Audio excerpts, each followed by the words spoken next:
Assalamualaikum warahmatullahi wabarakatuh. Waalaikumsalam warahmatullahi taala wabarakatuh. Waalaikumsalam warahmatullahi wabarakatuh, Ustaz. Alhamdulillah wassalatu wassalamu ala Rasulillah wa ala alihi wa sahbihi wa mawalah. Subhanaka la ilma lana illa ma 'allamtana innaka antal alimul hakim. Wa la haula wa la quwwata illa billahil aliyyil azim. Qala rabbi shrah li sadri wa yassir li amri wa hlul 'uqdatam min lisani yafqahu qawli amma ba'd. Alhamdulillah, pertama dan selamanya kita panjatkan kesyukuran kepada Allah Subhanahu wa taala. Tuan-puan yang dirahmati Allah sekalian, nota keindahan bahasa Al-Quran pada hari ini tuan-puan boleh dapatkan dalam ruangan komen ataupun dalam ruangan chat melalui Google Drive ya tuan-puan. Cuma hari ini sambungan daripada perbincangan yang lepas dan nota tu pun ada tambahan lagi ya. Jadi dalam nota tu adalah nota yang lengkap untuk tajuk ni je lah. Untuk tajuk ni, insya-Allah dalam nota tu adalah nota yang lengkap untuk tajuk ini.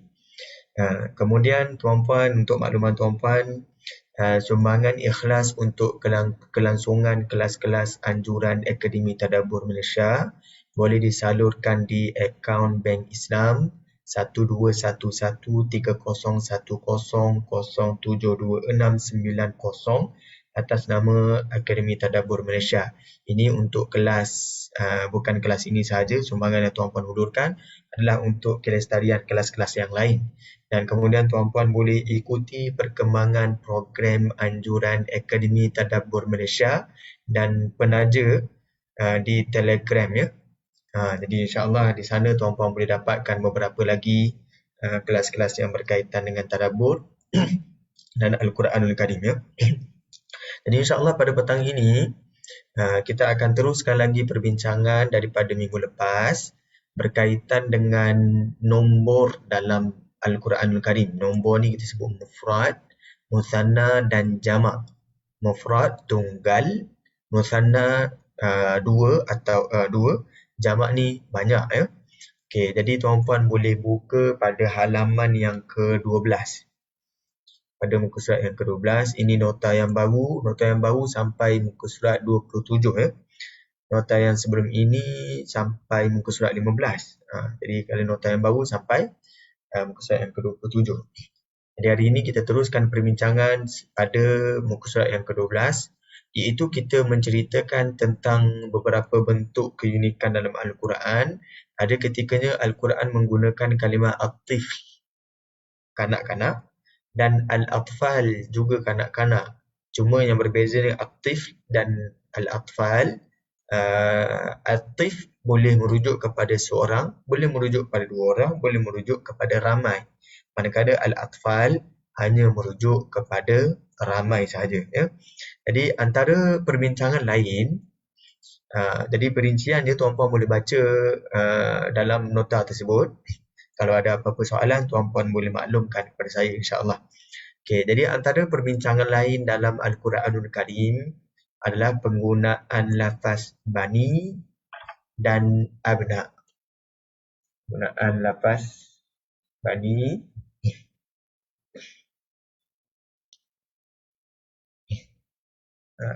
dan abna. Jadi bani maksudnya bani ni maksudnya apa? Bani ni maksudnya keturunan ataupun anak-anak. Abna juga maksudnya anak-anak ya.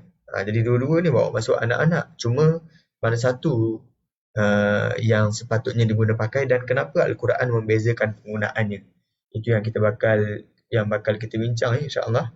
Okey, jadi jika tuan-puan perhatikan ayat ni, Allah sebut wala yubdina zinatahunna illa li bu'ulatihin. Dan janganlah mereka iaitu wanita memperlihatkan perhiasan mereka illa li bu'ulatihin, melainkan kepada suami mereka. Jadi kalimahnya adalah bu'ulah, artinya suami. Au abaihin, atau bapa-bapa mereka. Au abai bu'ulatihin, atau bapa mertua mereka. Au abnaihin, atau anak-anak mereka. Jadi dekat sinilah yang kita beri perhatian. Pada kalimah anak-anak ni digunakan kalimah abnaihin. Kemudian disebut lagi kalimahnya au abna'i bu'ulatihin. Di sini masih lagi digunakan abna, anak-anak, anak-anak tiri, ya. Au ikhwanihin, ataupun adik-beradik lelaki dia. Au bani ikhwanihin, dan ataupun anak saudara dia. Bila sebut anak saudara digunakan bani. Kenapa tidak digunakan abna'i ikhwanihin? Itu soalan dia yang kita boleh tanyakan. Ya, jadi isu ni adalah jamak dengan jamak. Tapi kenapa digunakan bani, satu lagi digunakan abna. Kemudian disebut lagi au bani akhawatihin. Di sini digunakan bani juga untuk anak saudara, bagi adik-beradik perempuan dia guna bani. Dan demikianlah selanjutnya. Jadi perbincangan kita ni pada kalimah abna ataupun bani, kenapa dibezakan penggunaannya. Jadi macam mana kita nak bezakan, nak huraikan tentang hal ini, ya, insya-Allah. Okey, jadi saya teruskan lagi tuan-puan.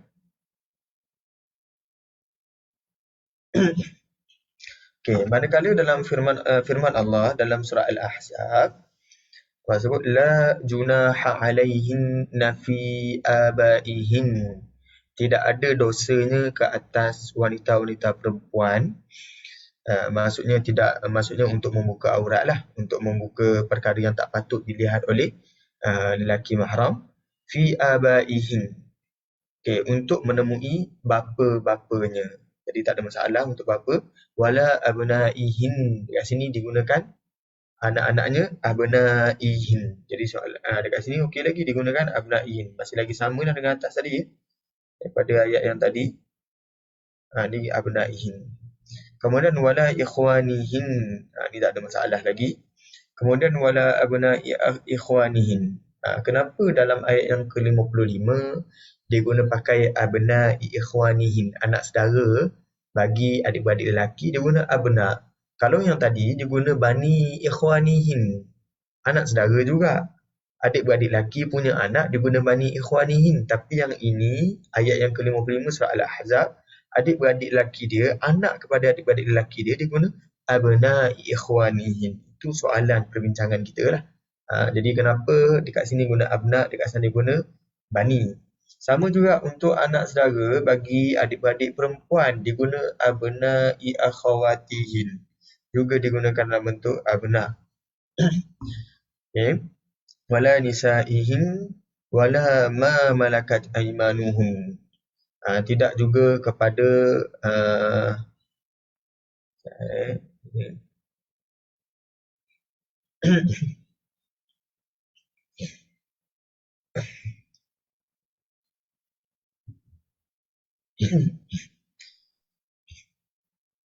okay. Wala abna'i akhawatihin, dan tidak pula anak-anak lelaki kepada saudara-saudara perempuan mereka. Wala nisa'ihin, dan perempuan-perempuan Islam mereka. Wala ma malakat aimanuhun, dan tidak juga kepada hamba-hamba sahaya yang dimiliki oleh mereka. Jadi dekat sini untuk kumpulan ini aurat mereka tak sama dengan kumpulan ini dengan selain daripada mereka yang disebutkan dalam ayat yang ke-55 dalam surah Al-Ahzab. Jadi di sini persoalannya kenapa dalam surah An-Nur digunakan kalimah yang berbeza dengan kalimah yang digunakan pakai dalam surah Al-Ahzab. Jadi soalan dia, di sini terdapat dua persoalan. Mengapakah lafaz ini dibezakan dalam satu ayat yang sama? Contoh dalam surah An-Nur, ayat yang sama 31 digunakan au abna'i bu'ulatihin, au abna'ihin, au abna'i bu'ulatihin. Masih lagi guna abna. Tetapi selepas itu bila dirujuk kepada anak saudara diguna bani ikhwanihin au bani akhawatihin, digunakan kalimah bani. Jadi kenapa ada perbezaan penggunaan kalimah ni antara bani dan abna? Lafaz bani menunjukkan kepada al-kathrah, kepada ramai, ya, kepada banyak. Ia meliputi perkara yang lebih banyak berbanding lafaz abna. Jadi abna ni kita sebut jamak ni tuan-puan. Jamak dalam bahasa Arab ada dua jenis. Ya. Jamak yang pertama dikenali sebagai jamak al-qillah. Jamak al-qillah. Jamak qillah ni maksudnya dia jamak tapi bilangan dia sikit. Selalunya merujuk kepada 10 ke bawah. Nama dia jamak al-qillah. 10 ke atas, 11 ke atas disebut jamak itu jamak al-kathrah. Jamak al-kathrah ni bilangannya banyak, 11 ke atas. Kemudian ada bentuk lagi yang merujuk kepada banyak. Nama dia sirah muntahal jumu'. Sirah muntaha al-jumu'. Bentuk yang sehujung-hujung jamak. Jumu'. Ini bukan jumud tuan-tuan. Jumud tu dal. Jumud yang tak terbuka tu, yang tertutup tu, itu dal. Jumud. Ini jumu'. Jumu' dekat sini maksudnya bentuk yang kemuncak jamak. Itu sirah muntahal jumu'. Kemudian ada lagi yang kita bakal sentuh nanti, ismul jins, yang kita pernah sebut juga. Artinya jamak dalam bahasa Arab ni ada beberapa bentuk. Jadi ada beza qillah dan kasrah. Jadi untuk abna kita sebut qillah. Kalau kasrah kita sebut bani. Ya. Sebab itu Bani Israel disebut Bani Israel, bukannya abna Israel. Sebab bilangan anak Nabi Yaqub pun lebih daripada 10 kan. Kemudian keturunan-keturunan tu jadi ramai juga ya.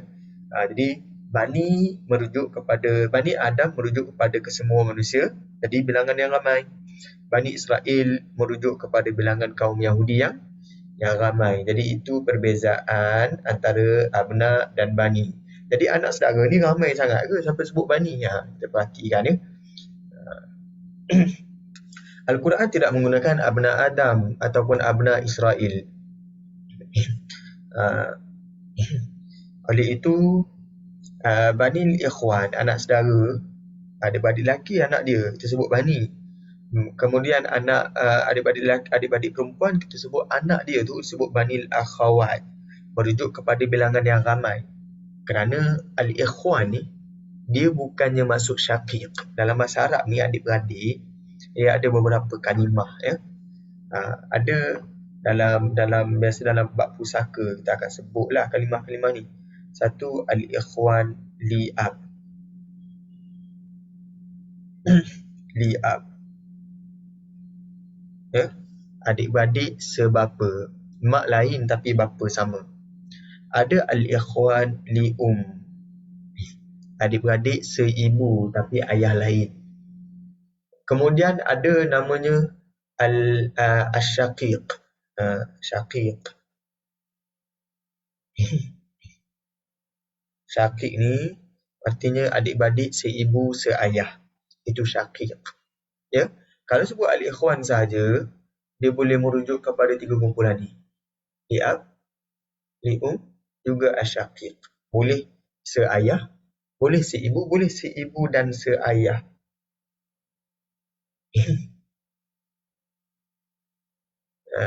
Okey, saya masih lagi bersama tuan-puan ke? Alhamdulillah Ustaz masih lagi. Sebab ada ni. Sebab ada dia tulis saya terkeluar daripada Zoom. Kenapa ya? Okey je Ustaz. Okey, tak ada masalah. Saya boleh teruskan InsyaAllah. Ya. Okey Ustaz. Alhamdulillah. Okey, saya teruskan. Semuanya di bawah satu kumpulan yang sama, Banil Ikhwan ataupun Banil Akhawat. Baik saudara seibu sebapa ataupun saudara seibu ataupun saudara sebapa. Jadi ni ramai tuan-tuan.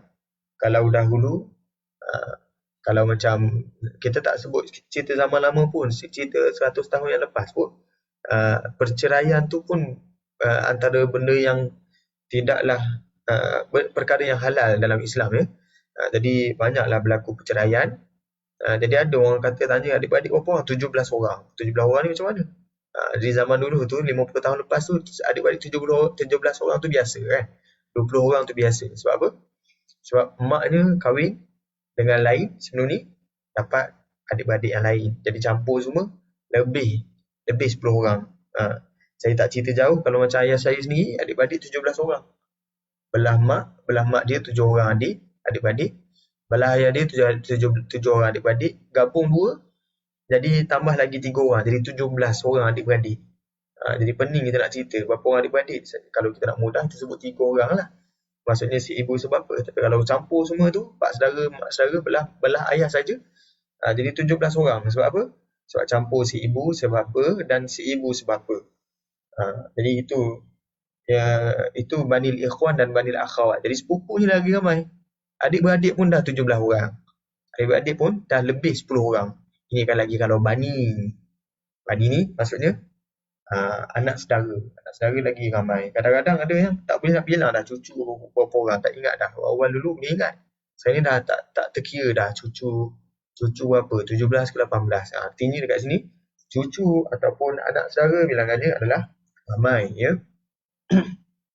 Ini sudah tentu lebih ramai berbanding anak-anak atau anak-anak tiri bagi wanita tersebut.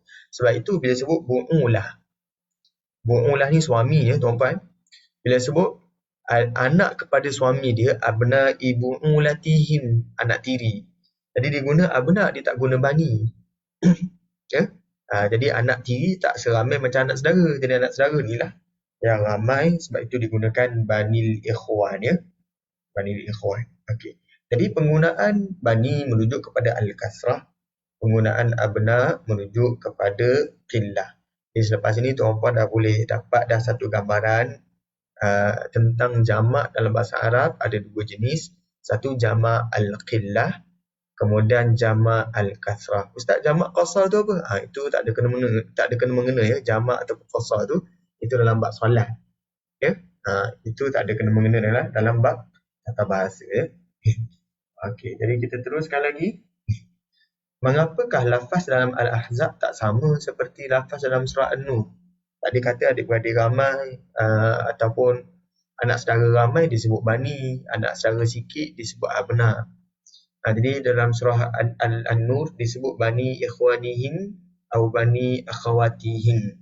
Tapi dalam surah Al-Ahzab diguna abna'i akhawatihim wala abna'i ikhwanihim wala abna'i akhawatihim. Kat sini abna.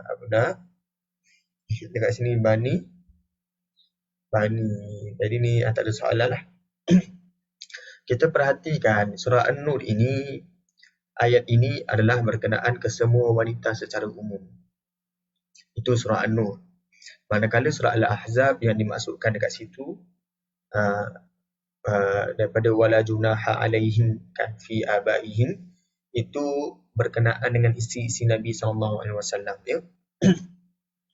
Bila sebut berkenaan dengan isteri Nabi ataupun wanita secara umum, sudah tentu bilangan wanita yang umum lebih ramai berbanding isteri-isteri Nabi SAW sahaja ya. Jadi bilangan bani ikhwanihim atau bani akhawatihim boleh merujuk kepada bilangan yang seramai mungkin, kerana wanita yang dimaksudkan dalam ayat adalah secara umum, tidak dispesifikkan siapa. Dalam surah Al-Ahzab, betul secara lafaz dia adalah umum. Kita sebut dalam bahasa Arabnya disebut al-ibrah bi umumil lafaz, bi umumil lafzi. Ini dalam ulum Al-Quran. Doakanlah supaya Akademi Tadabbur berjaya menganjurkan pengajian ulum Al-Quran ya, al-ibrah bi umumil lafaz. Saya rasa dalam sebab nuzul ni dibincangkan kaedah ni. Ya, kalau tuan-puan ikut kuliah asbabun nuzul, selalunya kalimah ni diguna pakai al-ibrah bi umumil lafaz la bi khususis sabab. Saya contoh macam mana ya? Sekejap, saya contoh balik.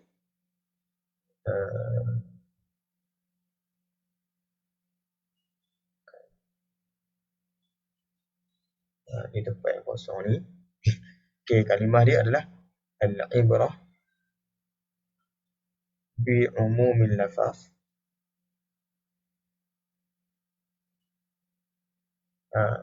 Ayat tu kita ambil pengajaran daripada lafaz yang umum. La bi khususis sabab. Bukannya mengikut sebab yang khusus. Jadi ini berlakulah dalam asbabun nuzul. Perbincangan asbabun nuzul selalu dibincangkan hal ini ya. Supaya ayat tu walaupun ditujukan secara khusus pada dia, silakan. Ustaz, screen tu lain screen. Skrin lain, Oh, yang ni Ustaz nak tulis nak bagi nampak je tu kot. ni saya nak bagi nampak je. Al-ibrah bi umumil lafaz la bi khususis sabab. Ni nak bagi nampak. Kalau saya tulis kat teks tadi tak nampak ni. Okey. Saya ingat salah tunjuk screen tadi. Okey. Itu nampak dia ajar 1 tambah 2 tu. Ni bukan kelas kita ya. Okey, dekat sini al-ibrah bi umumil lafaz. Selalunya bila saya tekan dia ada whiteboard. Tapi dekat sini saya tekan tak ada whiteboard. Jadi itu yang saya contoh dekat sini ya. Jadi itu tentang ni ya, tentang asbabun nuzul. Jadi ayat tadi tu dia ada asbabun nuzul ayat tadi. Ayat yang cerita tentang surah Al-Ahzab ni, iaitu berkenaan dengan teguran Allah kepada isteri Nabi sallallahu alaihi wasallam. Jadi ada sebab nuzul. Jadi kita sebut ada khususus sebab. Tapi kita tak kira berdasarkan khususus sebab. Sebab apa? Perkiraannya adalah berdasarkan umum lafaz. Okey. Tetapi untuk beralih pada pemilihan kalimah tak ada masalah lah, kita nak berbalik pada khususus sebab. Sebab perbincangan kita pada penggunaan kalimah, bukannya pada makna secara umum. Ya. Bila kita gunakan penggunaan kalimah, tak ada masalah kita bincang pada sudut khususus sebab. Jadi macam sini, abna. Kenapa pemilihannya adalah abna berbanding-banding. Jadi kita sebutkan kerana dari sudut sebab nuzul ayat ini ditujukan kepada isteri-isteri Nabi SAW. Jadi bilangan abna merujuk kepada bilangan yang tidaklah seramai macam surah An-Nur. Sebab ayat ni ada sebab nuzulnya. Walaupun surah An-Nur pun ada sebab nuzul. Cuma ayat yang ni spesifiknya ditujukan kepada isteri Nabi SAW. Masih lagi orang ramai boleh ambil pengajaran. Tetapi kita sebutkan di sini, pemilihan lafaz ni merujuk kepada isteri Nabi SAW. Ya? Jadi mudah-mudahan kita dapatlah gambaran berkenaan perbezaan bani dan abna. Selesai kalimah bani dan abna. Tuan-puan ada soalan, ada tambahan, ada luahan? Sebelum kita masuk kepada penggunaan lain, contoh yang ketiga dalam Al-Quran. Okey ya. Jadi dekat sini, nantilah bila kita habis tajuk ni kita buat kesimpulan ya. Dalam perbahasan tafsir, tadabbur ataupun mukjizat bahasa ataupun mana-mana perbincangan, nanti penghujung ni kita akan buat kesimpulan insya-Allah. Okey, contoh yang ketiga dalam Al-Quran adalah kalimah an-nakhl dan an-nakhil. An-nakhl maksudnya apa? Maksudnya pokok kurma. An-nakhl maksud pokok kurma. An-nakhil pokok kurma juga. Jadi dua-dua ni bawa maksud pokok kurma, tetapi kenapakah dibezakan penggunaannya dalam Al-Quran? Okey, ayuh kita sama-sama jelajah ayat-ayat yang menggunakan kalimah an-nakhl. Ya? Dalam surah Al-An'am ayat yang ke-99, Allah sebut wa minan nakhli min tal'iha, dan daripada pohon-pohon tamar, yakni kurma. Dekat sini tamar ni dalam bahasa Melayu lah. Sebenarnya dalam bahasa Arab, tamar dan nakhl ada beza dah tu. Tamar, buah kurma yang kering. An-nakhl, pokok kurma. Ya? Kemudian ada balah. Balah ni lah kurma yang basah. Ada rutab, kurma yang basah juga, tapi taklah sebasah macam balah. Jadi dalam bahasa Arab, kurma ni ada banyak nama. Okay, jadi terjemahan ni lebih baik kalau diterjemahkan daripada pohon-pohon kurma. Terjemah pada bahasa Melayu terus, tanpa digunakan kalimah tamar. Sebab ada beza tamr dengan an-nakhl, ataupun dengan balah, ataupun dengan rutab dan sebagainya. Ya. Jadi kalimah yang kita nak ambil berat ni dekat sini kalimah an-nakhl. Kenapa dalam surah Al-An'am diguna pakai kalimah an-nakhl? Ayat yang ke-99 ni ya. Dan daripada pokok-pokok kurma, min tal'iha, daripada mayang-mayangnya, qinwanun daniyah, ada tandan-tandan yang mudah dipetik ataupun dicapai. Daniyah ni maksudnya dekat. Kalimah yang ada dalam bahasa Melayu kita, dalam bahasa Arab, kalimah dunya. Dunya ni datang daripada kalimah sinilah, daniyah. Wajadnatin, dan kami jadikan kebun-kebun min a'nab, daripada anggur, Wazaitun, zaitun, warumman, serta buah delima. Mushtabihan wa ghaira mutasyabih. Ada yang sama mushtabihan wa ghaira mutasyabih dan ada yang tidak sama. Jadi kita dah bincang kalimah mushtabihan wa ghaira mutasyabih. Kali ini yang kita bincangkan kalimah an-nakhl. Boleh ya? Jadi tuan-puan dah boleh nampak tak betapa meriahnya keindahan bahasa Al-Quran. Dalam satu ayat ni boleh dihuraikan beberapa kalimah. Contoh dekat sini kalimah an-nakhl. Yang kedua kalimah a'nab. Yang ketiga kalimah mushtabihan. Yang keempat mutasyabih. Jadi banyak kalimah. Sebab itu kalau tuan-puan perhatikan tafsir pada sudut bahasa dia akan jadi panjang huraian tafsir. Kalau tak sentuh aspek bahasa pun huraian tafsir dah begitu panjang. Tambah lagi kalau disentuh pada aspek bahasa, lagilah panjang perbahasan dia. Ya. Jadi kat sini kalimah yang kita nak ambil berat untuk sesi ini adalah kalimah an-nakhl. Sebenarnya kalimah a'nab pun boleh masuk. Tapi kebetulan tajuk kita ni, contoh yang diguna pakai adalah an-nakhl. Ya. Okay, daripada pokok-pokok kurma, min tali'iha, daripada mayang-mayangnya ada qinwanun daniyah, ada tandan-tandan yang mudah dicapai, wa jannatin min a'nab, dan daripada ada kebun-kebun yang daripada anggur, wa zaitun, zaitun, wa rumman, buah delima, mustabihan yang ada keserupaan, wa ghaira mutasyabih, dan yang tidak bersamaan, yang tidak ada sama kesamaan dia. Okey. Dalam ayat yang lain dalam surah Qaf Allah sebut wan nakhla, juga sebut pohon-pohon kurma, basiqatin, yang tinggi menjulang, laha tal'un, yang padanya ada talak. Dekat sini sama min tal'iha, iaitu mengeluarkan mayang, nadid, yang berlapis-lapis lagi lebat putihnya. Ya. Okey. Kemudian dalam surah An-Nahl ayat yang ke-11, firman Allah, yumbitu lakum bihi zar'a, ia juga menumbuhkan bagi kamu dengan sebab air hujan yang diturunkan, az-zar', tanam-tanaman, waz-zaitun, dan pokok zaitun, wan-nakhil, dan pokok kurma, wal-a'nab, dan anggur, min kulli thamarat, daripada segala jenis buah-buahan. Dalam surah An-Nahl juga ayat yang ke-67 digunakan kalimah an-nakhil, wa min thamaratin nakhil, dan daripada buah-buah kurma, wal a'nab, dan anggur, tattakhiduna minhu sakaran, kamu ambil daripadanya minuman yang haram. Dekat sini digunakan kalimah sakaran, kamu ambil daripadanya untuk memabukkan, untuk mabuk. Wa rizqan hasanah, dan rezeki yang baik. Okey. Jadi an-nakhl, kalau kita perhatikan pada ayat yang lepas, surah An-Nahl digunakan an-nakhil, surah Qaf dan surah Al-An'am digunakan an-nakhl. Kenapa surah An-Nahl digunakan an-nakhil, surah Qaf dan surah Al-An'am digunakan an-nakhl? Okey, an-nakhl adalah lebih banyak daripada an-nakhil. Kerana an-nakhl ini merupakan ismu jinsin jam'i. Ismu jins yang kita sebut sebelum ni. Ismu jins maksudnya kalau satu pun kita boleh sebut nakhlun, hadha nakhlun. Kalau sebut dua pun kan, kita boleh sebut nakhlun juga. Kalau banyak pun kita boleh sebut nakhlun juga. Jadi nakhlun ni adalah ismul jins, merujuk kepada banyak. Ya. Manakala an-nakhil merupakan jamak. Okay, apa beza jamak dengan ismul jins? Ismul jins ia lebih umum dan menyeluruh, boleh merujuk kepada seorang, boleh merujuk pada dua orang, boleh merujuk pada ramai. Tapi an-nakhil dia hanya merujuk kepada ramai sahaja, banyak sahaja, dia tak boleh merujuk kepada satu atau dua. Ya? Dia hanya jamak sahaja. Jadi dia lebih terhad. Itu dalam perbincangan dalam balaghah, ya? Penggunaan ismu al-jins.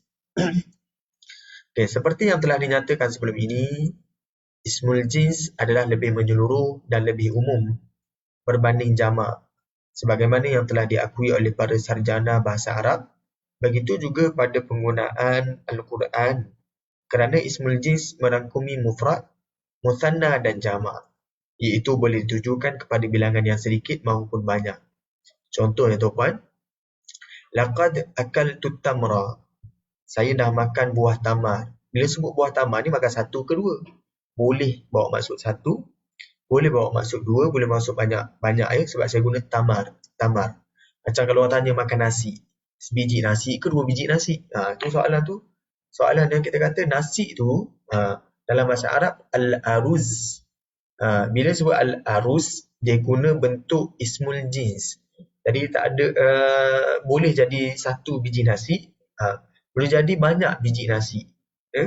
Jadi tak ada perbahasan lah sebut uncountable ke ataupun countable, nak guna mufrad ke jamak ke ataupun musanna.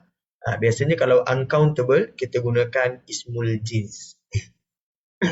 Sama juga ini tamar, buah tamar ni memang boleh dibilang, dia countable, dia bukan uncountable. Jadi bila dia boleh dibilang, kita gunakan ismul jins, dia boleh merujuk kepada banyak ataupun sikit ya. Okey, berbeza kalau tambah tamar marbutah. Dekat sini dia tambah tamar marbutah. Contoh, tambah tamar marbutah. Laqad akaltu at-tamrata. Contohlah, at-tamrah. Jadi bila sebut tamrah, tambah tamar marbutah, dia akan jadi satu biji kurma. Dia tak boleh jadi banyak. Kalau tambah dua, tamratain. Itu dua sahaja, tak boleh banyak. Ataupun tak boleh satu. Kalau sebut tamarat, alhamdulillah, tamarat ni banyak tamar, buah tamar. Ini merujuk pada jamak al-qillah. Kalau sebut tumur, merujuk kepada jamak al-kathrah.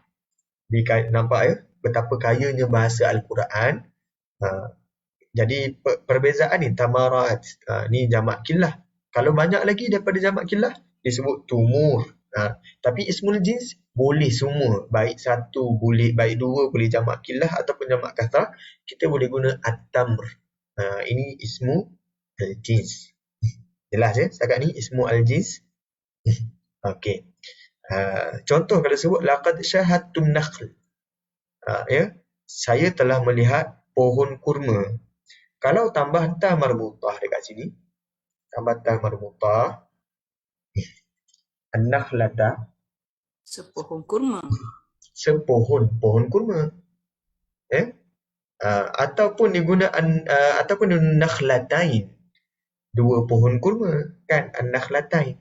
Dia boleh guna juga penggunaan kalimah lain, an-nakhil. An-nakhil ni banyak pohon kurma. Ataupun an-nakhlat, banyak, tapi kalau guna an-nakhl, ini adalah ismul jins. Tidak dinyatakan satu ataupun dua ataupun banyak. Jadi ini bila diguna bentuk yang ini panggil dalalah ihtimaliyah. Ingat lagi kan kalimah dalalah ihtimaliyah. Kalimah an-nar, nama dia adalah dalalah ihtimaliyah. Dia ada kebarangkalian pada kalimah ni. Dia boleh jadi satu, boleh jadi dua, boleh jadi banyak. Itu dalalah ihtimaliyah. Tapi kalau sebut an-nakhil, ini lebih qat'i daripada an-nakhl. Sebab apa? Sebab apa lebih qat'i? Sebab dia lebih spesifik makna dia. Dia lebih tertentu makna dia berbanding an-nakhl. Sebab tu disebut dalalah qat'iyah. Ya? An-nakhlat ini lebih qat'i daripada yang atas. Jelas ya? Okey. Jadi an-nakhil ataupun an-nakhlat, ia hanya khusus untuk makna jamak sahaja. Tidak boleh dimaksudkan untuk satu atau dua. Ismul jins itu juga jamak kathirah. Betul ke atau salah Ustaz?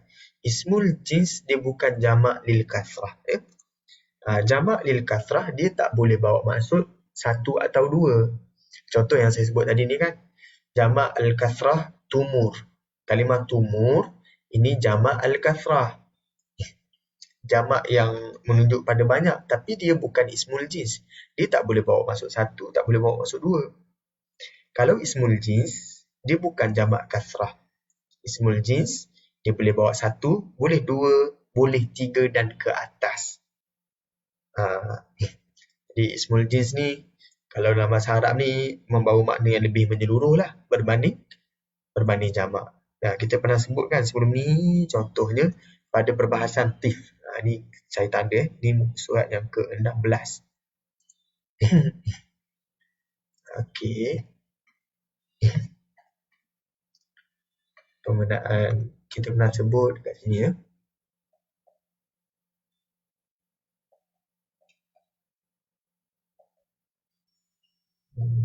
Dekat sini. Satu kita sebut la tifla fiddar. La tifla fiddar. Contoh ayat dia.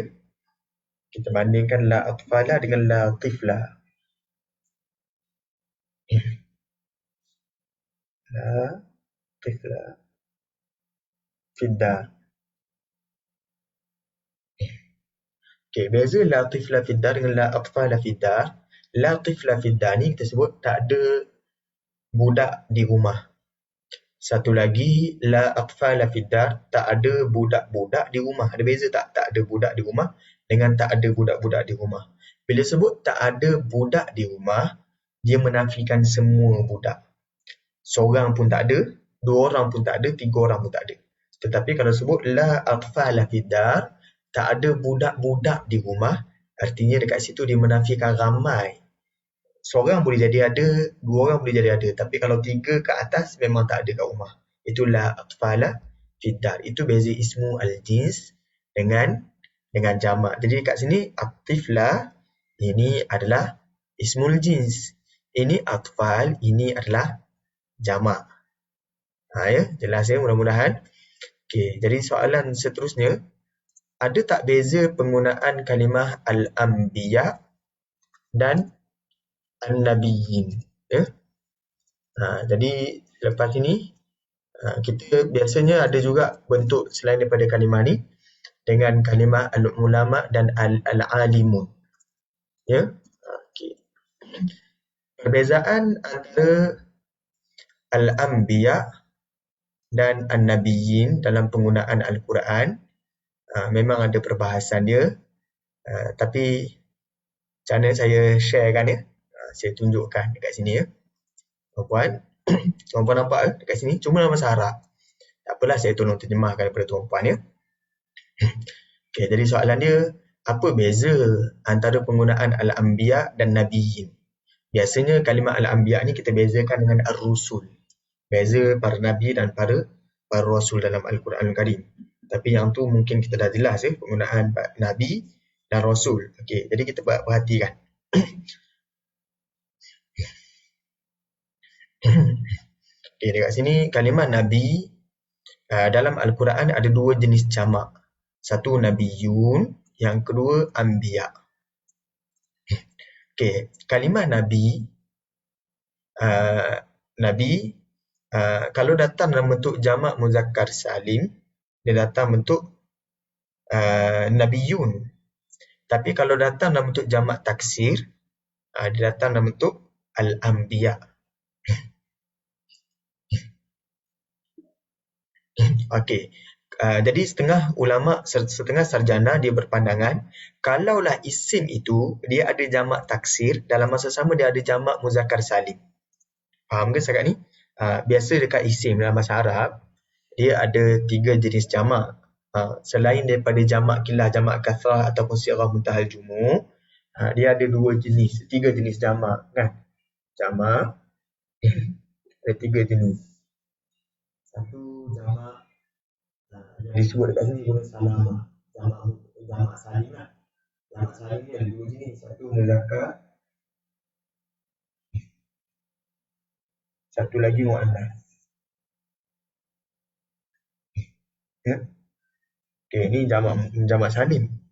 Kemudian jenis yang kedua jamak taksir. Jamak hancur. Taksir ni maksudnya hancur. Kalau jamak salamah ni dia tak hancur. Maksudnya bentuk mufrad dia tu masih lagi selamat. Sebab tu disebut jamak salim. Ya, jamak muzakkar salim ataupun jamak muannas salim. Bentuk mufrad dia nabiyun. Bentuk nabi ni masih lagi selamat. Tetapi disebut satu lagi jamak taksir sebab dah hancur lebur dah. Dia bentuk mufrad dia. Bentuk kalimah nabi tu tak ada. Jadi ada yang berpandangan kalau satu kalimah tu dia boleh keluarkan dua bentuk, sama ada jamak salim ataupun jamak taksir. Jadi dia berpandangan bahawa jamak salim itu adalah untuk qillah. Manakala jamak taksir itu untuk kathrah. Macam tadilah kita sebut tamarat dengan tumur. Kan? tamarat dengan tumur. Tamarat ni jamak salim. Tamarat. Mufrad dia adalah tamar. Satu lagi, daripada tamar, dia boleh lahir kalimat tamarat. Satu lagi, tumur. Tamarat ni jamak salim, jamak makna salim. Tumur jamak taksir. Jadi bila yang ini ada dua jenis bentuk jamak, yang ini dijadi sebagai qillah, yang ini jadi maksudnya kasrah. Kasrah. Jadi kita dah dapat agak tak Nabiyun dan Al-Anbiya. Ya, Al-Anbiya itu jamak Kasrah. jamak kasrah. Sebab apa? Sebab dia adalah jamak taksir. An-Nabiyun ia adalah jamak muzakkar salim. Bila jamak muzakkar salim dia adalah untuk qillah. Ya. Okey, itu salah satu pandangan ya. Okey. Ada disebut juga nabiyyin sebagai menyempurnakan ayat bagi yang disebut beberapa nama nabi. Contoh contoh kalimah nabiyyin. Contohnya kalimah Muhammad, Ibrahim, Ismail, Ishaq, al-asbaq. Contohnya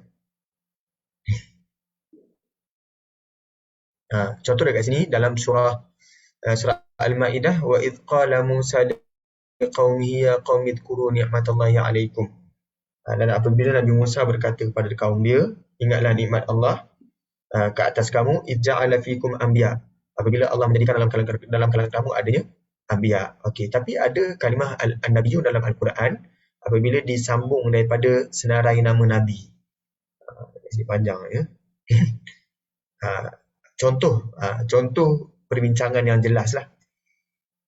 Tapi ni akan jadi tajuk lain lah. Dia akan jadi kita keluar daripada topik. Kita keluar daripada contoh kita. Tapi saya bagi gambaran awal sahaja. Saya tak akan jelaskan dengan terperinci. Okey, contoh dalam kitab Takbir Quran yang kita nak bincang itu. Tapi saya pusing kejap, saya masuk balaghatul kalimah kan. Contoh kalimahnya adalah dalam bab wa yaqtuluna an-nabiyyin, satu lagi wa yaqtuluna al-anbiya. Itu ada diguna pakai dalam Al-Quran. Kemudian bila an-nabiyyin Allah gunakan kalimah bi ghairil haqq, alif lam. Al-haq ni digunakan dengan alif lam.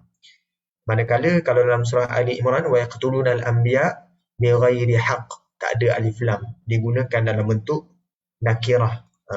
Jadi itu semua dibincangkan dalam Al-Quran Karim.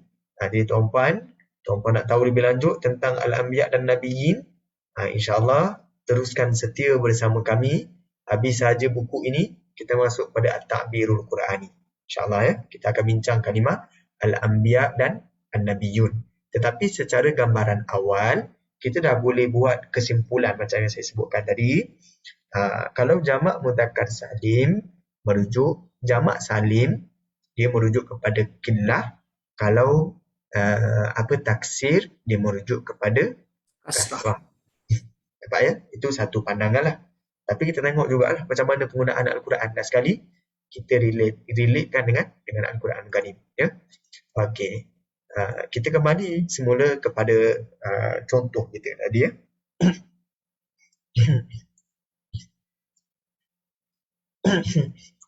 Okay. Jadi kita dah dapat penggunaan kalimah an-nakhl dan an-nakhil. Kemudian ismul jins dengan jamak. Mana satu jamak? An-nakhil itu adalah jamak. Kemudian an-nakhl itu adalah ismul jins. Ya, ismu al-jins. Okey, jadi Al-Quran menyebutkan lafaz an-nakhil pada 8 tempat. Kesemuanya tidak menunjukkan makna yang menyeluruh. Pada 8 tempat ni, an-nakhil ini tidaklah menunjukkan makna yang menyeluruh. Contohnya tuan-puan perhatikan dalam surah Al-Baqarah ayat yang ke-266. Ayawaddu ahadukum, adakah seseorang di antara kamu suka antakuna lahu jannah, dia suka kalau dia memiliki sebuah kebun, min nakhil, daripada pohon kurma, daripada kurma. Wa a'nab, dan anggur, tajri min tahtihal anhar, yang mengalir di bawah kebun itu adanya sungai-sungai. Jadi tuan-puan, dekat sini sebab itu kalau kita belajar waqaf dan ibtidak, kita takkan berhenti tajri. Tajri ni maksudnya mengalir ataupun bergerak. Bukannya kebun ni yang bergerak, tapi yang bergerak itu adalah al-anhar, sungai-sungai. Jadi tak bolehlah berhenti dekat tajri. Ya? Okey. Fiha min kulli thamarat. Pada kebun itu ada min kulli thamarat, ada macam-macam jenis buah. Wa asabahul kibaru, ada buah yang tua ataupun dia ni, kamu ni dah tua. Wa asabahul kibaru, kamu ni tua. Kemudian walahu dzurriyyatun dha'afa, dan dia ada zuriat keturunan yang lemah. Fa asabaha i'sar, lalu kebun yang tadi dia dah tua dah, baru dapat kebun. Kemudian ada sungai yang mengalir. Kemudian dia ditimpa dengan i'sar, angin taufan. Fihi narun fahtaraqat, yang boleh bawa angin, kemudian kebun tu terbakar. Jadi kadzalika yubayyinullahu lakumul ayat. Begitulah Allah menerangkan kepada kamu ayat-ayat kebesaran Allah, la'allakum tatafakkarun, mudah-mudahan kamu mengambil iktibar ataupun kamu berfikir. Jadi dekat sini tuan-puan menunjukkan ada amalan yang rosak kerana akidah yang tidak betul. Ya? Dari surah Al-Baqarah banyak cerita tentang orang Yahudi. Kemudian di sini disebut cerita tentang orang yang bagi sedekah, tetapi dia susulkan sedekah dia tu dengan bil manni wal adha, dengan dia sebut-sebut sedekah dia, dan dia buat orang sakit hati dengan sedekah dia. Dulu kan aku bagi engkau sekian. Jadi dia boleh rosakkan amalan dia. Jadi Allah buat bidalannya dengan seperti ayat yang ke-266 ni. Suka ke dah buat amal kebajikan, dah ada syurga, dah ada kebun dah, siap. Tapi kemudian ingatkan kebun itu boleh digunakan pakai oleh keturunan dia. Tengah hujung dah nak meninggal, kebun tu rosak. Anak-anak tak boleh nak pakai. Nampak ya? Jadi dekat sini perumpamaan dengan orang yang dermawan tapi menyebut-nyebut tentang kebaikan dia. Jadi sebab itu setengah ulama mereka tak suka terhutang budi dengan orang sekeliling ya. Jadi setengah ulama mereka buat kerja yang lain. Mereka tak fokus maksudnya bergantung kepada sumbangan orang. Mereka juga ada kerja masing-masing. Contohnya kalau Imam Hasan Al-Banna merupakan seorang guru. Kemudian ada lagi tukang jam. Jadi kebanyakannya ada kerja masing-masing ya. Maaf ya cerita tentang tadabbur ayat ni. Tapi saya nak ceritakan dekat sini kalimahnya adalah nakhil. Itu yang kita nak beri perhatian pada kalimah an-nakhil. An-nakhil ni maksudnya pokok kurma. Okey. Kita teruskan lagi. Dalam surah Al-Isra Allah sebut au takuna laka jannatun min nakhil wa inab, atau sehingga kamu mempunyai kebun daripada pohon-pohon kurma dan anggur. Fatufajjiral anhara khilalaha tafjira, kemudian kamu mengalirkan sungai-sungai daripada celah-celahnya dengan aliran yang terpancar terus-menerus. Jadi dekat sini tuan-puan ada kalimah yang kita boleh beri perhatian pada satu ayat. Yang pertama kalimah nakhil, yang kedua kalimah inab, yang ketiga kalimah tufajjir, yang keempat kalimah tafjir. Yang ini kita dah bincang kalimah tufajjir dan tafjirah ya. Tapi dekat sini Allah gunakan kalimah nakhil berbanding an-nakhl kerana ini merujuk kepada kurma yang berada di kebun. Jadi kurma yang berada di kebun digunakan kalimah nakhil. Okey, surah Al-Mu'minun Allah sebut fa'ansha'na lakum bihi jannatin min nakhil. Kemudian kami tumbuhkan untuk kamu dengan air itu kebun-kebun kurma dan anggur wa a'nab lakum fiha fawakihu katsirah. Untuk kamu dalam kebun itu fawakihu katsirah, ada buah-buah yang banyak. Wa minha ta'kulun, daripada itu kamu boleh boleh makan ya. Jadi kat sini dikaitkan dengan kebun juga. Jadi kurma yang ada dalam kebun. Kemudian dalam surah Yasin, وَجَعَلْنَا فِيهَا جَنَّاتٍ مِّن نَخِيلٍ. Jadi kalimah nakhil diguna pakai untuk kurma yang berada dalam kebun. Jadi tuan-puan perhatikan, boleh perasan lagi dah kalimah a'nab. Kenapa dalam surah Al-Isra' diguna inab, tapi dah bawah ni surah Al-Mu'minun dan surah Yasin diguna a'nab. Jadi ini teka-teki dan insya-Allah ada kesempatan lain kita bincangkan dalam At-Ta'birul Qur'ani mudah-mudahan ya. Okey, jadi kesemua lafaz an-nakhil yang atas ni pada 4 ayat ini merujuk kepada kurma yang berada di kebun. Tidak merangkumi kurma. Dekat sini kurma ya tuan-puan, dekat nota ni, kurma yang tidak berada di kebun. Ya. Justru an-nakhil hanya merujuk kepada yang banyak. Tidak merujuk kepada 1, 2 atau bilangan yang sedikit. Maksud an-nakhil ni dia adalah jamak, dia bukan ismu al-jins. Firman Allah Subhanahu wa taala, "Wa fil ardi qita'un mutajawiratun wa jannatum min a'nabin wa zar'un wa nakhilun." Okey. Jadi digunakan kalimah nakhil juga ya. Allah sebut wa fil ard, dan di bumi ni qita'un mutajawirat. Ada keratan-keratan tanah yang duduk dekat-dekat. Wa jannatum min a'nab. Dan ada kebun-kebun daripada anggur, wa zar'un, dan jenis-jenis tanaman, wa nakhilun sinwan, dan ada pokok kurma yang berumpun, wa ghairu sinwan, dan tidak berumpun, ya, yang tidak berumpun. Yusqa bima'in wahid. Semuanya disiram dengan air yang sama. Wa nufaddilu ba'daha 'ala ba'din fil ukul. Dan kami lebihkan buah setengahnya daripada setengah yang lain pada bentuk, rasa dan baunya. Inna fi dzalika laayat liqaumin yaqilun. Sesungguhnya yang demikian itu mengandungi tanda-tanda kekuasaan Allah bagi orang-orang yang mahu berfikir serta memahaminya. Jadi dekat sini disebut merujuk kepada kurma yang berumpun ataupun tidak berumpun, tetapi yusqa bima'in wahid, yang disiram dengan air.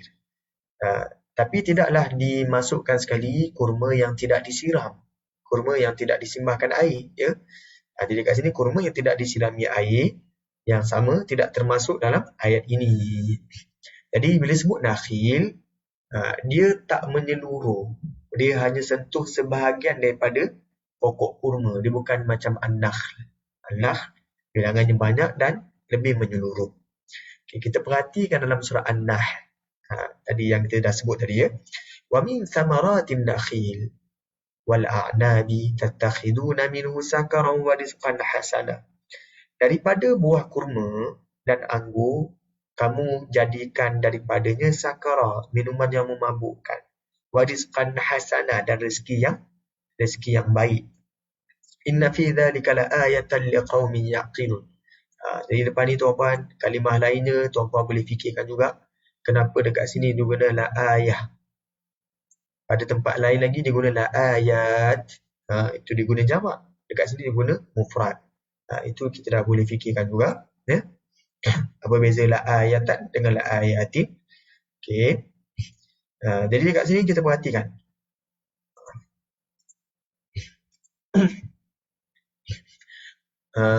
Kurma yang tidak dijadikan sebagai minuman yang memabukkan tidak termasuk dalam ayat ini, ya.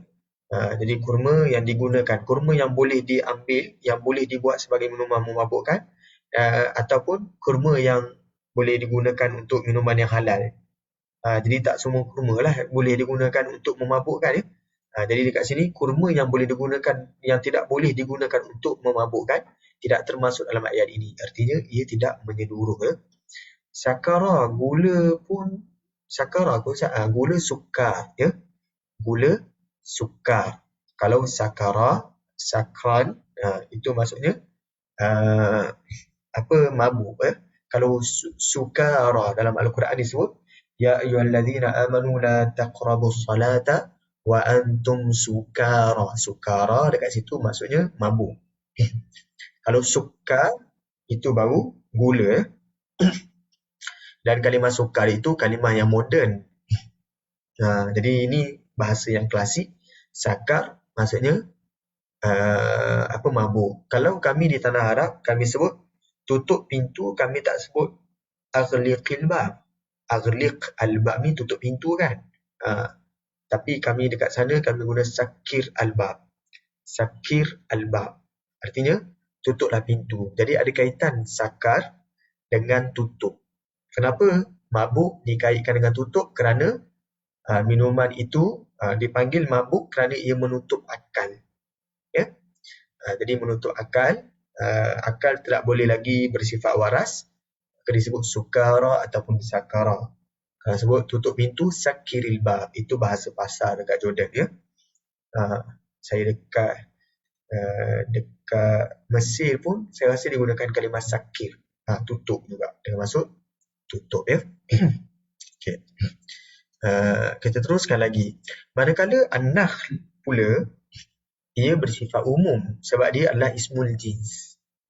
Kalau tadi jamak, ini ismul jins.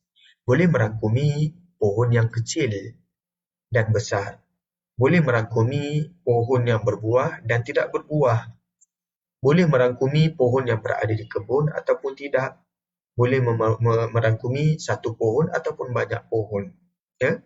Firman Allah Subhanahu wa taala dalam surah Asy-Syu'ara. Atutrakuna fima hahuna aminin. Adakah kamu fikir bahawa kamu akan dibiarkan sentiasa bersenang-senang dengan nikmat yang ada di bumi ini? Fi jannatin wa uyun, dalam taman-taman yang indah permai dan mata air yang mengalir. Wa zuru'in wa nakhl, dan kebun-kebun tanaman. Wa nakhl, pokok-pokok kurma. Tal'uha hadim, yang buah mayangnya adalah hadim, mudah dihadamkan, ataupun halus lembut. Ya? Okay. Kemudian dalam surah Ar-Rahman, fihima fakihatun wa nakhlu wa rumman. Pada keduanya juga terdapat buah-buahan, wa nakhlun, serta pohon-pohon kurma, wa rumman, dan buah delima. Di surah Ar-Rahman digunakan kalimah nakhl merujuk kepada pohon kurma yang tidak dibataskan dengan sifat-sifat tertentu. Ya? Maksudnya dia lebih menyeluruh. Sama juga dalam surah Ar-Rahman ayat 10 hingga 11, firman Allah, wal arda wada'aha lil anam fiha fakihatun wan nakhlu dhatul akmam. Dekat situ terdapat padanya berbagai jenis buah-buahan dan pokok-pokok kurma yang ada kelopak-kelopak mayang. Dia nampak dekat sini, an-nakhl sifatnya adalah lebih umum, lebih menyeluruh. Pokok kurma yang disebutkan pada ayat-ayat ini, dekat sini kurma ya tuan-puan. Boleh ubah dekat sini, kalau tulis taman boleh ubah kepada kurma. Merangkumi pohon yang berada di kebun dan yang tidak berada di kebun. Jadi itu kalimah nakhlun. Ya. Ustaz, kenapa dekat atas ni ayat yang ke-147 dalam surah Asy-Syu'ara ada kalimah kebun? Kalimah kebun. Kenapa dekat sini ada kalimah kebun? Jadi tuan-puan, ada beza ya penggunaan di kebun, kemudian mata air, kemudian zuru', tanaman, kemudian wanakh. Dekat sini dibezakan antara jannat dan wanakhlin. Satu lagi kalau fi jannatin minan nakhli. Jadi kebun daripada pokok kurma. Jangan satu lagi kebun dan pokok kurma. Ada beza ya, kebun dan pokok kurma. Satu lagi kebun daripada pokok kurma. Ada beza ya. Contoh saya selalu gunakan fakihatun tu isim jins. Fawakih jamak taksir. Betul, masya-Allah. Betul ya? Dah boleh aplikasi dah ismul jins. Fakihatun dalam surah Ar-Rahman tadi kan. Fiha fakihatun, ini ismul jins. Fakihatun ni ismul jins juga sebab dia mufrad. Tapi kalau fawakihu kathirah, dekat mana fawakihu kathirah tadi ya? Fawakih itu adalah jamak. Jadi dia bukan ismul jins. Jadi mana lagi banyak? fakihah tu lagi banyak sebab dia ismul jins. Okey. Tadi saya nak jawab dia berkenaan dengan ni jannat. Ni sebut kebun, kemudian sebut nakhl. Jadi bukankah ini ada kaitan dengan kurma yang ada di kebun? Tuan-puan boleh bezakan antara kalau dia ada dan dengan kalau tak ada dan. Contohnya, dia ditimpa kemalangan, berlanggar motosikal. Contoh. Satu lagi, dia ditimpa kemalangan dan berlanggar motosikal. Tambah dan je. Ada beza tak? Dia ditimpa kemalangan, dia kemalangan, berlanggar, terlanggar motosikal. Satu lagi, dia kemalangan dan terlanggar motosikal. Apa beza dua ni? Ya, Jelaskan. Saya tulis ya. Dia kemalangan dan dilanggar motosikal. Satu lagi, dia kemalangan, dilanggar motosikal. Jadi dekat sini ada beza ya. Dalam bahasa Arab ni ada beza. Biasanya kalau gini, maksudnya iaitu dilanggar motosikal. Ada beza. Disebut dia kemalangan, boleh jadi dia kena benda lain dulu. Dia kemalangan benda lain dulu. Kemudian baru dilanggar motosikal. Ni benda yang berbeza ni. Ini satu hal yang lain. Tapi yang ni kalau sebut iaitu kemalangan dia tu apa? Dilanggar motosikal. Yang ni tak dimaklumkan kemalangan kenapa. Ya? Jadi dekat sini ada beza. Ada dan dengan iaitu pun dah berbeza dalam bahasa Arab. Ya? Yang ini biasa kita sebutkan dalam kisah Fir'aun lah. Yasumunakum su'al azab yudzabbihuna abna'akum. Satu lagi wa yudzabbihuna abna'akum. Tambah dan dengan tak ada dan pun dah ada impak kepada makna. Ya? Okey, jadi dekat sini bukanlah maksudnya kurma yang ada dalam kebun, tapi dekat sini adalah kurma termasuk juga kurma yang di luar kebun, ya. Dekat dalam surah Asy-Syu'ara. Okey. Kita teruskan lagi dengan firman Allah dalam Al-Quranul Karim. Ayat ni kita pernah bincang, tapi kita bincang pada kalimah yang lain, ya. Iaitu dalam surah Al-Qamar ayat yang ke-20, Allah berfirman, tanzi'un nasa ka'annahum a'jazu nakhlim munqa'ir. Yang mencabut manusia ka'annahum seolah-olah mereka ini a'jazu nakhlim, batang pokok kurma munqa'ir yang terbongkar. Jadi kita bincang kalimah munqa'ir sebelum ni kan.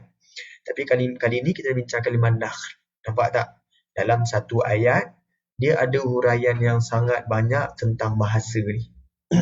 Nanti selepas ni akan ada perbincangan a'jaz. Kenapa pilih kalimah a'jaz, batang ni?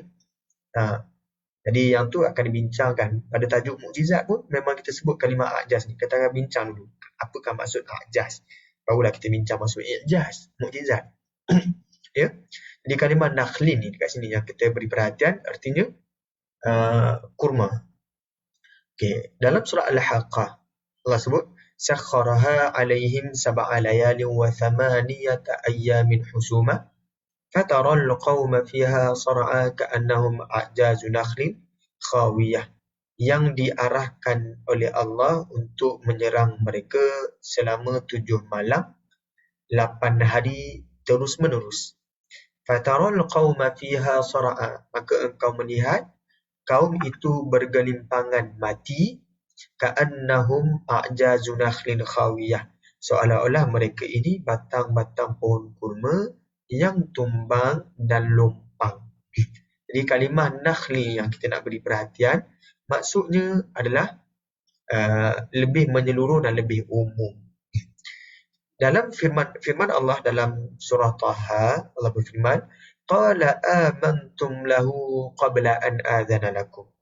Firaun tanya, adakah patut kamu beriman kepada Musa sebelum aku beri keizinan kepada kamu? Jadi nak beriman dengan benda lain, nak tunggu Firaun bagi keizinan, ya. Innahu lakabirukumul ladzi 'allamakumus sihr. Sesungguhnya dia ni adalah ketua kamu yang mengajar sihir kepada kamu. Fala uqatti'anna aydiyakum wa arjulakum min khilaf. Oleh itu aku akan potong tangan kamu dan kaki kamu secara bersilang. wala usallibannakum fi juzu'in nakh, dan aku akan salibkan kamu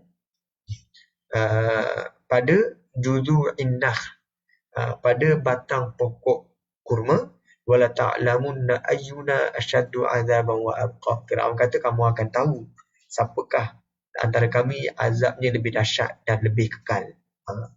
Itu perkataan Firaun. Okey. Jadi kalimah digunakan kalimah an-nakh. An-nakh ni boleh merujuk kepada kurma yang satu, boleh merujuk kepada pohon kurma yang banyak. Jadi sifatnya lebih umum dan lebih menyeluruh, ya. Dalam surah Qaf, Allah sebut wan-nakhla basiqatin laha tal'un nadid. Wan-nakhla, serta pokok-pokok kurma yang tinggi, kurma basiqat, yang tinggi menjulang, laha tal'un nadid, yang ada mempunyai mayang nadid, yang berlapis-lapis ataupun lagi lebat putiknya, ya.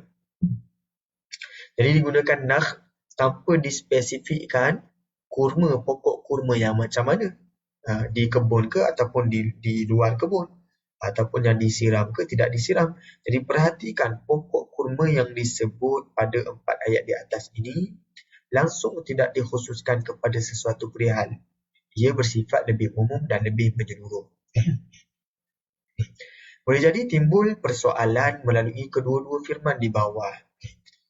Okey, jadi dalam kita dah bincang kalimah an-nakh dan kalimah an-nakhil. Jadi kali ini kita nak teruskan lagi. Masih lagi pada contoh yang sama, cuma ayatnya berbeza sedikit. Surah An-Nahl, Allah sebut huwallazi anzala minas sama'i ma'a. Dialah yang menurunkan daripada langit ma'a, air. Lakum minhu syarab. Untuk kamu daripada air itu ada syarabun, ada minuman. Wa minhu syajarun, dan daripada air itu adanya syajarun, ada tumbuhnya pokok-pokok, fihi tusimun, yang mana ternakan kamu boleh makan. Kamu boleh bagi makan kepada ternakan kamu. Yumbitu lakum bihi zar'a. Dengan air itu jugalah Allah Ta'ala menumbuhkan untuk kamu az-zar', tanaman, waz-zaitun, zaitun, an-nakhil, pokok kurma, wal a'nab, pokok anggur, wa min kulli thamarat, dan buah-buah, segala jenis buah. Inna fi dzalika la ayah. Sesungguhnya pada yang demikian itu adalah ayah, ada tanda, liqaumi yatafakkarun, bagi kaum yang mahu berfikir. Jadi ayat tentang alam ni Allah banyak gunakan kalimah tafakkur, kan tuan-puan, ya. Kalimah tafakkur untuk ayat tentang alam, tapi untuk ayat tentang Al-Quran, ayat Al-Quran digunakan tadabbur. Jadi selalunya dalam perbincangan tadabbur akan ada juga perbincangan apakah perbezaan tadabbur dan tafakkur. Kalau tuan-puan tengok alam lalu dekat bypass Rawang, kan, nampak pokok yang unik, kemudian berfikir tentang alam, itu tafakkur nama dia, ya. Yang kita sedang buat ni sama-sama, kita sedang tadabbur dan tafakkur. Kita sedang buat dua-dua ni. Mudah-mudahan Allah bantu saya dan tuan-puan untuk lebih menghayati kalam Allah Subhanahu Wa Taala. Tafakkur ni dalam bahasa Arab, dalam Al-Quran, dia tak spesifik, tak terbatas kepada pemikiran semata-mata. Dia juga melibatkan hati, ya. Itu bezanya tafakkur dalam bahasa Arab berbanding kalimah fikir dalam bahasa Melayu. Okay, saya teruskan lagi tuan-puan. Dalam surah Al-Basa, Allah sebut falyanzuril insanu ila ta'amih. Maka hendaklah manusia itu melihat kepada ta'amih, makanannya. Anna sababnal ma'a sabba. Sesungguhnya kami mencurahkan air securah-curahnya. Thumma syaqaqnal arda syaqqa. Kemudian kami belahkan bumi sebelah-belahnya. Syaqqa. Fa'ambatna fiha habba. Kemudian kami tumbuhkan padanya habba, biji-bijian. Wa inaban wa qadba, dan buah anggur serta sayur-sayuran. Wa zaitunan wa nakhla, buah zaitun dan pokok kurma. Wa hadaiqa ghulba, wa hadaiqa ghulba, dan taman-taman yang menghijau subur. Wa fakihatan wa abba, dan berbagai-bagai buahan serta bermacam-macam rumput, mata'an lakum wa li'an'amikum, untuk kegunaan kamu dan binatang-binatang ternakan kamu. Jadi persoalan melalui kedua-dua firman ini ialah mengapakah Al-Quran menggunakan lafaz an-nakh dan an-nakhil? Kedua-duanya merujuk kepada pokok kurma yang tumbuh di muka bumi secara umum tanpa mengkhususkan kepada sebarang sifat. Jadi kalau tuan-puan perhatikan dekat sini nakhil dekat sini pun dalam surah An-Nahl dia tak kaitkan, tak sebut nakhil yang mana, nakhil yang duduk di kebun ke tidak, ya, tidak dikhususkan, ya, tidak dispesifikkan, tidak disifatkan. Jadi kenapa pula dekat An-Nahl disebut An-Nakhil, tak sebut An-Nakh? Itu soalan dia, antara soalan dia. Sebenarnya konteks kedua ayat ini sudah tentu berbeza. Lafaz An-Nakh pada surah Abasa merujuk kepada pokok kurma yang lebih banyak berbanding lafaz An-Nakhil pada surah An-Nahl. Uraiannya adalah seperti berikut, ya. Okey, yang pertama firman Allah, huwallazi anzala minas sama'i ma'a. Dialah yang menurunkan daripada langit itu ma'a, air. Kemudian dalam surah Abasa Allah sebut anna sababnal ma'a sabba. Sesungguhnya kami mencurahkan air sabba, securah-curahnya. Jadi tuan-puan boleh perhatikan kalimah yang digunakan pakai adalah kalimah kalimah anzala, menurunkan. Satu lagi kalimah sababna, mencurahkan. Pandangan tuan-puan, menurunkan dengan mencurahkan, mana lebih banyak, ya? Mencurahkan ke menurunkan? Menurunkan. Jadi sebenarnya kalau kita perhatikan, menurunkan ke mencurahkan lebih banyak? Menurunkan boleh tak setitik-titik, titik demi titik, sikit-sikit. Kalau contohnya, Betul lah. contohnya kalau botol, saya letak air, saya tepuk sikit bawah botol tu. Air tu menitik atas tu. Air tu saya kira menurunkan ke saya mencurahkan air? Menurunkan. Itulah mencurah lagi banyak, macam kita tuang air daripada gayung tu curah, kan? Betul. Jadi tuang air ni dalam bahasa Arab sebut sabba. Tuang air. Ya, kalau tuan-puan tuangkan air dalam cawan, ya, tuangkan air ke dalam cawan daripada jak, kita sebut sababtul ma. Sababna ni maksudnya tuangkan air. Itu maksudnya tuangkan. Kita memang boleh guna dalam penggunaan Arab bicara pun. Contoh asubul ma, asubulakal ma, nak saya tuangkan air untuk awak ke? Memang gunakan dalam perbualan harian. Asubulakal ma. Jadi sabba maksudnya tuangkan. Kalau kita sebut dekat orang, tolong tuang air, kita sebut subbal ma. Sub. Dekat sini bukan sup, minum sup, tapi sup kat sini tuangkan air. Jadi kat sini sababna dengan anzala, sababna menuangkan air dengan menurunkan air. Menuangkan tu lebih banyak berbanding menurunkan air.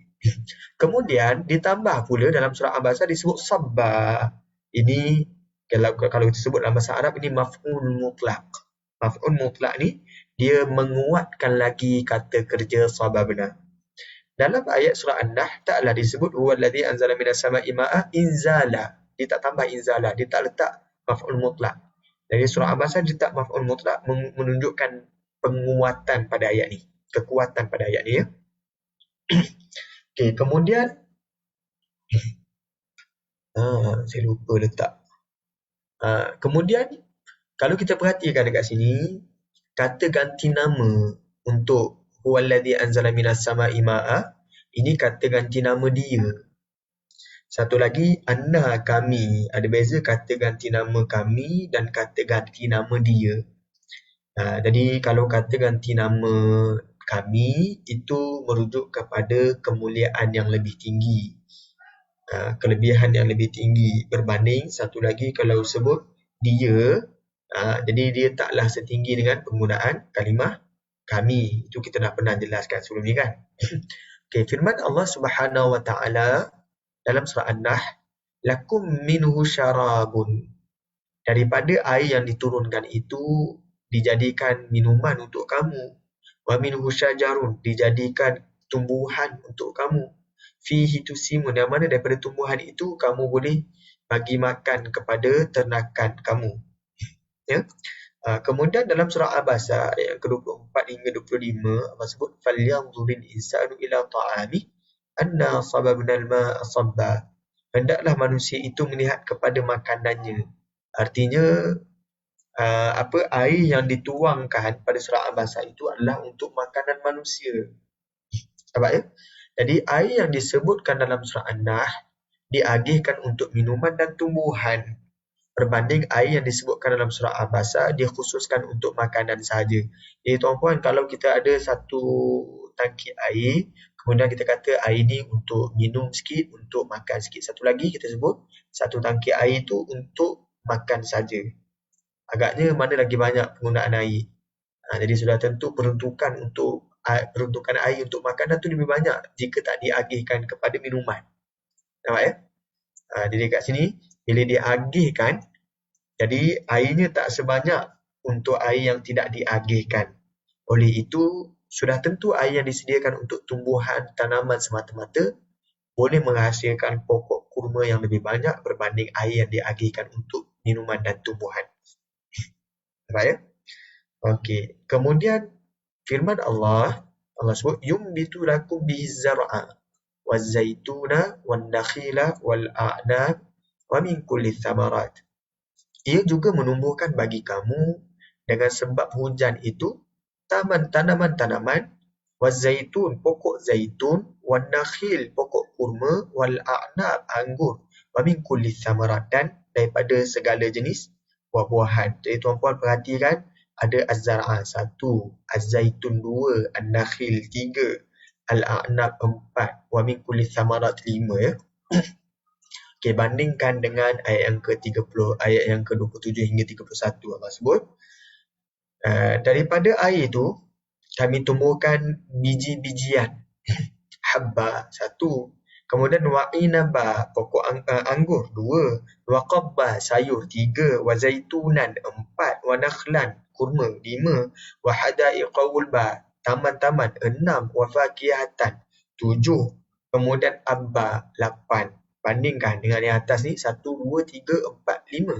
Yang bawah ni ada 8 perkara hasil daripada air yang Allah maklumkan dekat situ. Jadi hasil tanaman pada surah Abasa lebih banyak daripada hasil tanaman pada surah An-Nahl. Kemudian lafaz An-Nakhil dan Al-A'nab disebut dalam bentuk jamak, manakala dalam surah Abasa digunakan bentuk mufrad iaitu ismul jins. Wa nakhlan ataupun wa'inaba wa qadba, kemudian wa zaituna wa nakhla, ini semua ismul jins. Kalau yang tadi itu wan nakhil wal a'nab itu jamak. Jadi ismul jins membawa maksud yang lebih menyeluruh berbanding lafaz jamak. Oleh itu lafaz an-nakh membawa maksud yang lebih banyak berbanding lafaz an-nakhil. Jelas agak dia? Okey, kemudian firman Allah, huwallazi anzala minas sama', ini saya dah terangkan. Di sini disandarkan kata kerja kepada kata ganti nama dia. Huwa, ya. Berbanding yang satu lagi anna, kami. Jadi kalau sebut kami dengan dia, kami tu kelebihan dia tu lebih tinggi berbanding dia.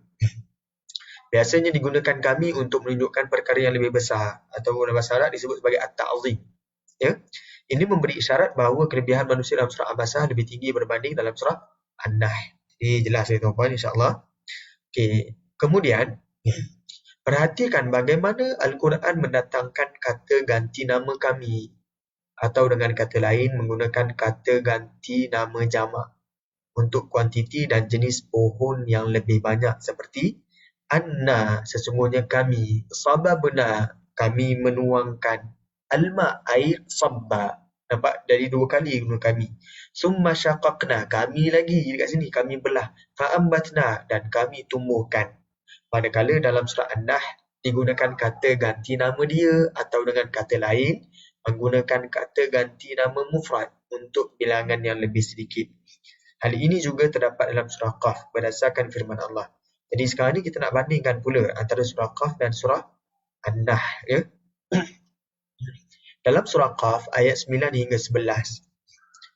وَنَزَّلْنَا مِنَ السَّمَاءِ مَاءً مُبَارَكًا فَأَنبَتْنَا بِهِ جَنَّاتٍ وَحَبَّ الْحَصِيدِ. Dan kami telah menurunkan daripada langit ma'an, air, mubarakan, yang berkat. Yang berkat ni apa maksud dia? Kalau dalam terjemahan ni terjemahkan yang banyak faedahnya. Fa'ambatna bihi, dan dengan air tersebut kami tumbuhkan jannatin, kebun-kebun, wa habbal hasid, dan biji-bijian yang boleh dituai. Wan nakhla basiqatin, serta pokok-pokok kurma yang tinggi menjulang, laha tal'un nadid, yang mengeluarkan mayang berlapis-lapis lagi lebat putihnya, rizqan lil ibad, sebagai rezeki untuk hamba, wa ahyayna bihi baldatan maita, dan dengan air itu kami hidupkan negeri ataupun bandar yang telah pun mati, kadzalikal khuruj, demikian pula keadaan keluarnya orang-orang yang mati daripada kubur setelah dibangkitkan hidup semula. Al-Quran menggunakan lafaz an-nakhl dalam surah Qaf, manakala menggunakan lafaz an-nakhil dalam surah An-Nahl. Rinciannya adalah seperti berikut. Perbuatan menurunkan air dari langit disandarkan kepada kata ganti nama jamak, iaitu kami, dalam surah Qaf. Dalam surah Qaf tadi dia guna wanazzalna. Jadi sama macam surah Abasa tadi kan. Cuma ni lebih dekatlah dengan kalimah surah An-Nahl, sebab dua-dua menunjukkan kalimah menurunkan. Ya, anzalna tadi. Huwa allazi anzala, dekat sini nazzalna, kami menurunkan. Okey. Jadi penggunaan kata ganti nama jamak ni, kami ni, merujuk kepada ta'zim, perkara yang lebih besar. Berbanding surah An-Nahl menggunakan kata ganti nama mufrad, iaitu dia. Kemudian perbandingan yang kedua tadi, fa'il dia kan, nahnu ke ataupun huwa. Yang kedua, kata kerja tu sendiri. Kata kerja yang digunakan dalam surah Al-Qaf adalah nazzala, yang boleh membawa makna at-takthir, iaitu banyak ataupun berulang kali. Berbanding surah An-Nahl yang menggunakan kata kerja anzala, iaitu sekadar ta'diyah semata-mata je. Jadi nazzala ada takthir ataupun mubalaghah, bentuk yang lebih ekstrim, ataupun untuk menarik perhatian. Tetapi anzala digunakan dalam bentuk ta'diyah. Justru air dalam surah Qaf adalah lebih banyak. Okey, kemudian kita perhatikan perbezaan di firman Allah, huwallazi anzala minas sama'i ma'a, digunakan dia. Tetapi dalam surah Qaf, wa nazzalna minas sama'i ma'an mubaraka, dan kami telah menurunkan daripada langit air yang mubarakah, air yang berkat. Penambahan sifat mubarakah. Jadi kat sini yang tadi ni tak ada kalimah mubarakah dalam surah An-Nahl, tetapi surah Qaf ada kalimah mubarakah, menunjukkan ianya bersifat banyak, kerana barakah dalam bahasa Arab merujuk membawa maksud an-nama, ada peningkatan, dan az-ziyadah, ada pertambahan. Jadi air dalam surah Qaf adalah air yang lebih banyak berbanding dalam surah An-Nahl. Okey, sempat ke tidak ni kita nak buat rumusan ni, insya-Allah. Saya cuba bacakan ni kepada tuan-puan. Kemudian air yang disebut dalam surah An-Nahl digunakan untuk minuman, tumbuhan serta tanaman. Manakala air dalam surah Qaf dikhususkan untuk menumbuhkan pokok-pokok tanaman sahaja. Ini menatijahkan hasil tanaman yang lebih banyak dalam surah Qaf berbanding dalam surah An-Nahl. Antara hasil tanaman ini termasuklah an-nakhl. Jadi kalau tuan-puan perhatikan dalam surah An-Nahl, air itu digunakan untuk untuk banyak perkara. Kat bawah ni ditunjukkan ya. Jadi hasil dia pun lain lah. Hasil dalam surah Qaf ni sudah tentu hasilnya lebih banyak daripada surah An-Nahl. Kemudian air yang digunakan dalam surah An-Nahl diagihkan kepada 3 perkara, iaitu yang pertama minuman, makanan manusia dan makanan haiwan. Firman Allah, lakum minhu syarabun, kata kuncinya dekat syarabun, minuman. Yang kedua, syajarun, pokok, fihi tusimun, dekat sini. Pokok ni untuk apa? Untuk bagi makan kepada haiwan. Okey, jadi dekat sini ini adalah diagihkan kepada 3 benda. Yumbitu lakum, untuk kamu pula dekat sini. Lakum pula untuk kamu. Jadi ada 3 kelompok, 3 benda, minuman, makanan manusia dan makanan haiwan. Berbanding dalam surah Qaf, Allah sebut rizqan lil ibad. Air itu Allah turunkan adalah sebagai rezeki untuk hamba-hamba kami, untuk manusia. Jadi ini membawa kepada hasil tanaman yang lebih banyak. Oleh itu bilangan an-nakhl dalam surah Qaf adalah lebih banyak. InsyaAllah sempat kot insyaAllah.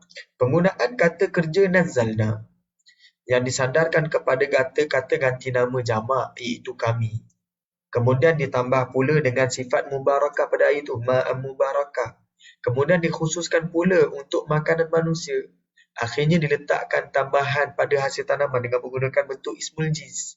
Oleh itu lafaz an-nakhl adalah lebih umum dan lebih menyeluruh berbanding lafaz an-nakhil.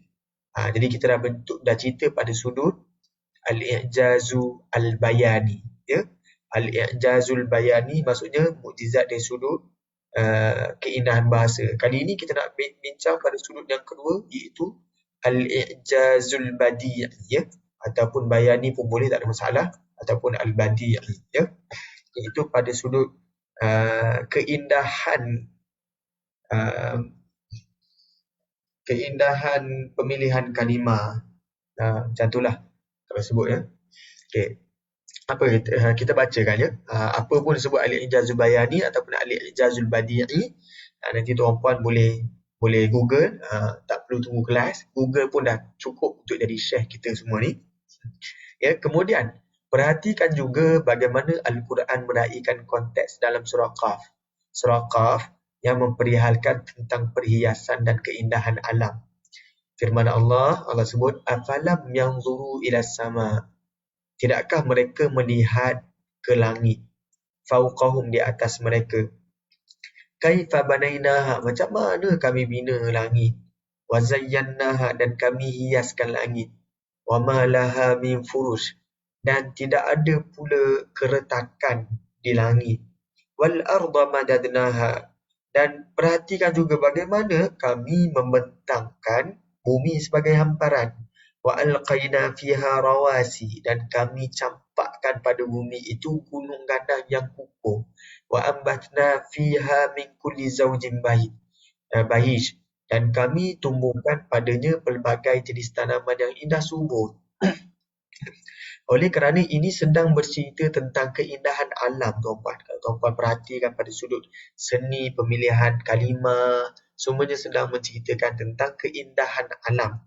Maka Al-Quran sedang menyebutkan perhiasan langit dan kecantikan tanaman di bumi. Lalu dia menceritakan keindahan pokok kurma disebut dengan dalam bentuk yang cantik, disebut wan nakhla basiqatin, serta pokok-pokok kurma yang tinggi menjulang. Jadi pokok kurma ni bila Allah tinggikan dia, itu adalah salah satu bentuk keindahan alam. Ini merupakan salah satu bentuk keindahan pokok kurma. Kemudian dia menyifatkan buah kurma dengan sifatnya laha tal'un nadid, yang mengeluarkan mayang berlapis-lapis lagi lebat putihnya. Ini menunjukkan surah Qaf meraihkan ayat ini sedang meraihkan juga konteks pada surah Qaf yang bercerita tentang keindahan dan perhiasan. Ini merupakan bentuk keindahan yang lain bagi pokok kurma. Justru gaya bahasa yang digunakan pakai pada ayat ini sangat bersesuaian dengan konteks keindahan yang diperihalkan oleh surah. Alhamdulillah, selesai kita nota untuk hari ini. Jadi tuan-puan, kesimpulannya adalah apapun perbahasan tentang ini, dia tak akan berhenti di sini. Perbahasan tentang keindahan bahasa dia tak akan berhenti dekat sini. Mungkin akan datang, akan ada lagi huraian tentang keindahan bahasa Al-Quran.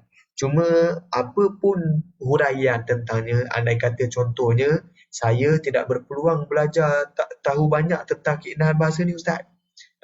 Jadi tuan-puan jangan risau. Kesimpulan paling ringan tuan-puan boleh rumuskan adalah bahasa Al-Quran ini sangat meriah penggunaannya. Sebab itu digunakan dengan bahasa ataupun kalimah yang pelbagai-bagai. Ya? Oleh kerana bahasa yang pelbagai ini, bentuk yang pelbagai ini menunjukkan Al-Quran ini adalah perkara yang paling kaya dengan bahasa Arab berbanding penyair itu sendiri. Jadi Al-Quran boleh mengalahkan para penyair kerana kekayaan bahasanya. Okey, yang kedua, itu yang pertama tadi kan. Maksudnya kita mengiktiraf bahawa Al-Quran lah manuskrip ataupun perkara yang paling kaya bahasanya dalam bahasa Arab. Kemudian yang kedua, perbezaan kalimah itu menunjukkan Al-Quran sangat teliti dalam memilih kalimah. Yang ketiga, bila ada perbezaan kalimah, perbezaan penggunaan kalimah pada ayat-ayat yang hampir serupa menunjukkan ada makna tersirat di sebalik itu, ada hikmahnya.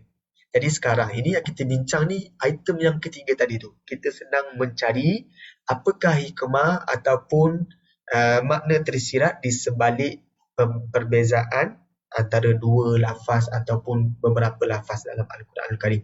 Jadi mudah-mudahan perbincangan ini mencambahkan ataupun membuka minda saya dan tuan-puan untuk menampakkan bahawa sisi kemukjizatan Al-Quran Al-Karim.